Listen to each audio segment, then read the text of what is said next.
Welcome to the NJ Criminal Podcast and part 4 in this series. So, you mentioned a couple minutes ago, you have also been qualified as an expert in statement analysis. So I want to just talk to you a little bit about what statement analysis is, and how it has been useful to you. I mean, you are known to have been able to have identified the killer of Megan Kanka, the little girl that was killed in New Jersey, the Megan's Law is now named after, from a statement read to you over the phone after Jesse I'm going to mispronounce his last name, Timendekwas, after he had been cleared as a suspect. So tell me about statement analysis and how you are able to use some of the techniques that we just talked about to be able to analyze a statement made by an individual. Okay, so we go back to the beginning when I got in the polygraph unit, and I was driving around doing these tests, and I was unsure of myself, and I was trying to use body language, and I knew that wasn't the answer for me. I was looking for interview techniques that were more accurate, that worked on more people, not just they might do this, they might do that. That's what every class was. Truthful people might do this. Deceptive people might do that. So I found a class in New York City called Productive Interrogation. And it was the forerunner of what's now called SCAN, Scientific Content Analysis Technique. And there was a man, Avanam Sapir, who was teaching this class. It was 5 days. And he was amazing. I went to this class, and he had us write a composition, and he was analyzing them, whether they were true or not. And then he was going through a lot of we had to read books at night, come up with a one-word confession. I was pretty confused about, I knew he could do it, and I knew there was something here, but I didn't feel that he didn't really give us a lot of rules. Like if you go to his class now, he lays all the rules out and tells you how to analyze. But at the time, it was just all starting. And I was one of the first people in this country trained in him. He was from Israel. He was a police officer from Israel. And along about Thursday, he gave us a few rules. And then in the afternoon, he interviewed a woman from the building. She told us a story. We wrote it down. She left. We analyzed it. And Friday, we did something else, nothing about statement analysis. But that Sunday, I came home from the school Friday. Sunday was 60 Minutes, and they were interviewing Jeffrey McDonald. And if you remember, he was the Green Beret doctor that was accused of murdering his wife and his 2 little girls. And they had him on 60 Minutes, and it was back and forth. His father-in-law was accusing him of doing it. The police would investigate. He got arrested. Then he wasn't. Then he was. And the interviewer says to Jeffrey McDonald, "Did you kill your wife?" And he goes, "I love my wife." I looked at my wife right then. I said, right there, according to what I just learned. He lied. He could have said, he could have denied it and said, "No, I didn't do it." He did not make any denial. He gave a statement, not a denial, an argument, right? So right there, I was like, I already knew there was something to it. But because I was doing 2 to 3 in-depth interviews a day, within a very short amount of time, I started keying in on, I was just really, if you want to do statement analysis, just listen to what people say.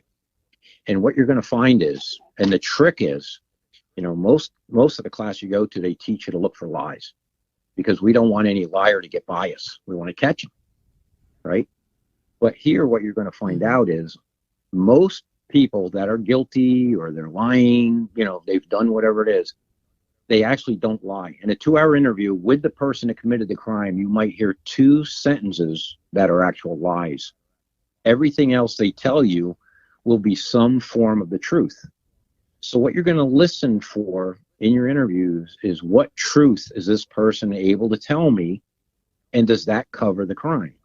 So truthful people, their denial in the beginning, right? When you come in and say, "Why are you here?" "I'm here because of this." And then they think they're a suspect. And truthful people offer this denial: "I didn't do it," or "I'm telling the truth."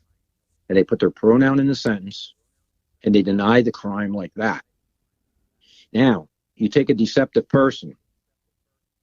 There's many ways a deceptive person can talk to you about the case being 100% truthful, but it's a deceptive response. So here's what you're going to hear. The first thing is, I'm innocent. I'm not guilty.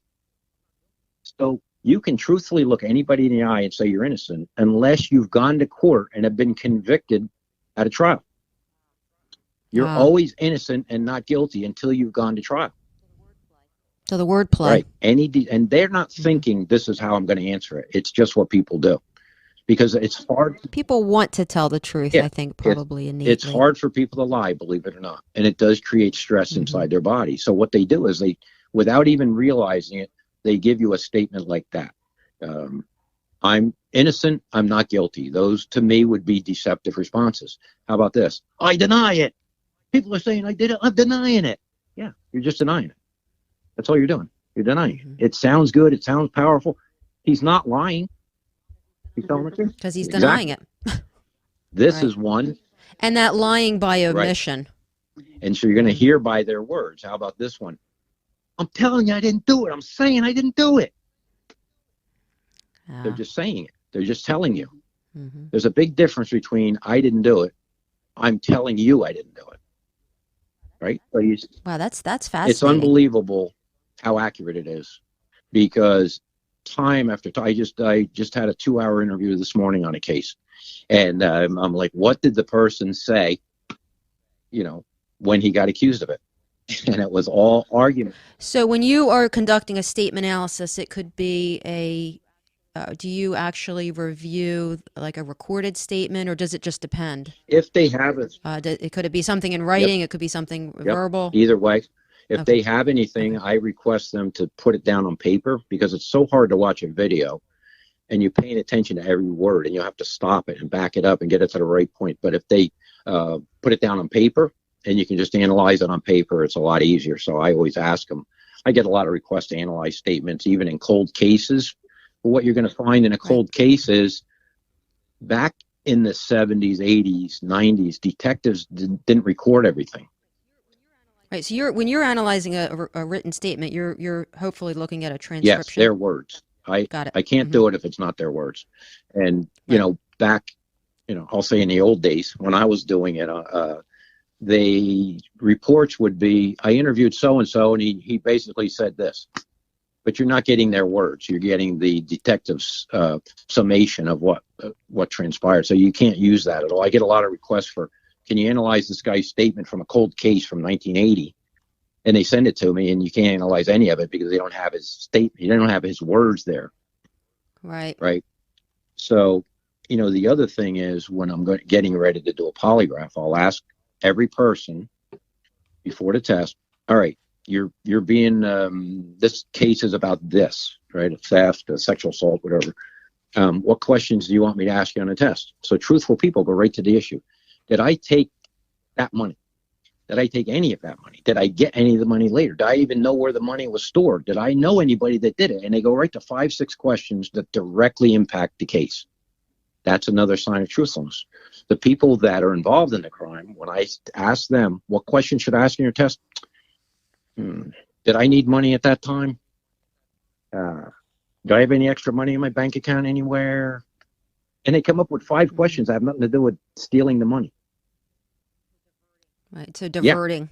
It's just attention they use argument. Changing the subject, basically. Instead of denying, they're arguing. I don't need the money. Right. Ask me if I need the money.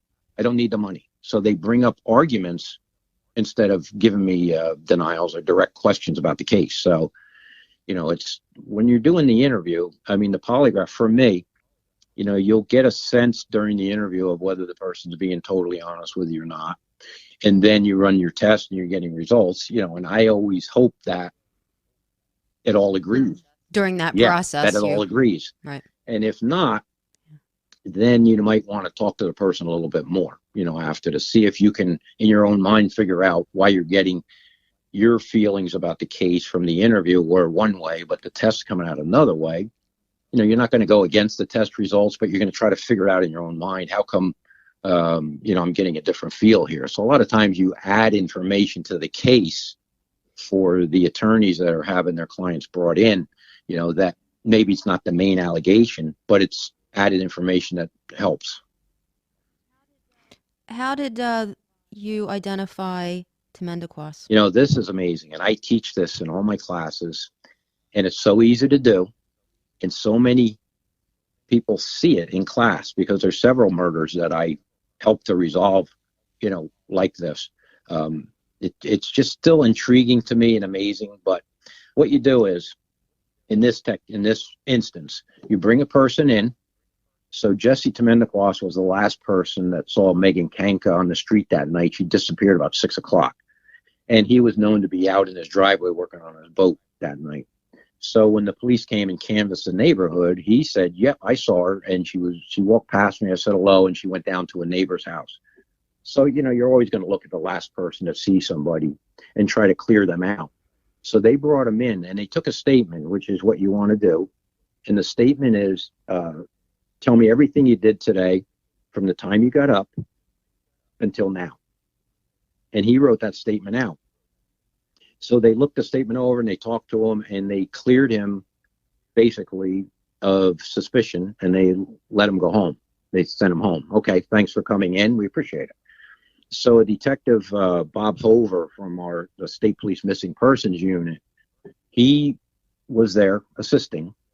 And he looked at the statement and he said, you know what? I know Jerry can analyze statements. And he went in another room and he called me. So I'm sitting here, in my kitchen, and he says, if I read you a statement over the phone, can you analyze it? And I said, I could try. So he told me what the facts of the case were. So the way you analyze somebody's statement like that is the truthful person basically gives you 15% introduction to 6 o'clock is what's important in his statement. When he gets to 6 o'clock, when he sees Megan, right? That's what it's about. So 15% of his statement should be before 6 o'clock. Then the majority, say 70% of his statement, should be all about seeing Megan. And then the end 15% should be about after he saw Megan and what happened later on, right? So you're going to look at your statement and you're going to say, okay, from the beginning to here is introduction. Then once he gets to 6 o'clock, from there down to where he stops talking about Megan, that's the main issue, should be 70%. And after that should be another 15%. So he's reading me the statement and I'm listening for words, but I'm also keeping the tabulation on my pad. Every sentence he said, I put a dash. And how you do 1, 2, 3, 4 slash mark across? Sure. So I'm just doing that for the number of sentences. I'm listening until he gets to 6 o'clock. So I'm doing 1, 2, 3, 4 slash, 1, 2, 3, 4 slash. And when he gets to the part of the statement about Megan at 6 o'clock, then that's a different category. I start writing the number of sentences that he said there. He never went past anything about Megan. So I got no conclusion after Megan, right? There should have been 15%. Yeah.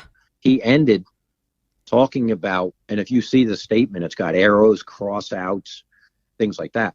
But what I'm looking at on my pad is I know the rules of 15%, 70%, 15%. 88% of his statement was introduction. 88% was before 6 o'clock that he even, so only 12% of his statement was about the issue he's there to talk about. Right, which is a big red flag. So, and it's so accurate for me.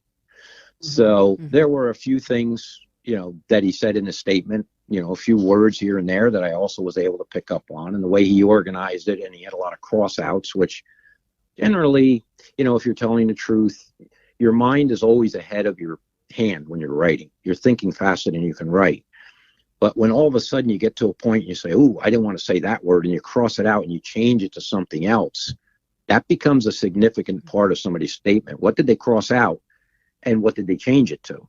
And you want to be aware of that, because their mind already said you can say it this way, but they stopped themselves, crossed it out, and changed the meaning of that sentence. So the statement analysis, the technique that I'm talking about, Jesse Temendiquas, I told Bob Over, I said, he's definitely deceptive. You should bring him back in. They went out to his house. They bring him in. They tell him they, had a few more questions for him. He comes in with his boyfriend that he was currently living with at the time. And the detectives noticed that when they were going back out to bring him back in, that he had put garbage out on the street. So they brought the garbage bags in, collected them. And as they're going through the garbage bags, I think they saw little pieces of blood and some other evidence. So I recommended that they call for a polygraph, and two of our examiners went down there, and they're interviewing him and polygraphing him, and they felt that he was being deceptive, but he would not admit to anything about it.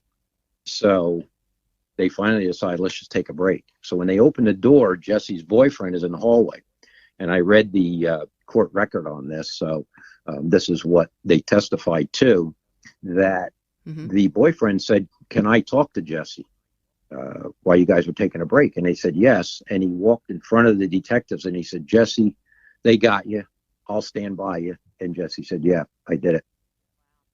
Yep. Wow. Because I think, this is just me, I'm not sure that this happened, but maybe the boyfriend being out in the hallway was listening to the detectives finding evidence in this garbage bag. And maybe it convinced him, right, that Jesse's guilty. Right, that he was the one that and did it. Who did Jesse trust? Not the police that are questioning him, right? Yeah, they trusted the boyfriend. And when the boyfriend said, "Jesse, they got you, I'll stand by you," that's when he admitted to it. So it's a very, very interesting case. Thanks again for tuning in. And don't forget to subscribe anywhere you listen.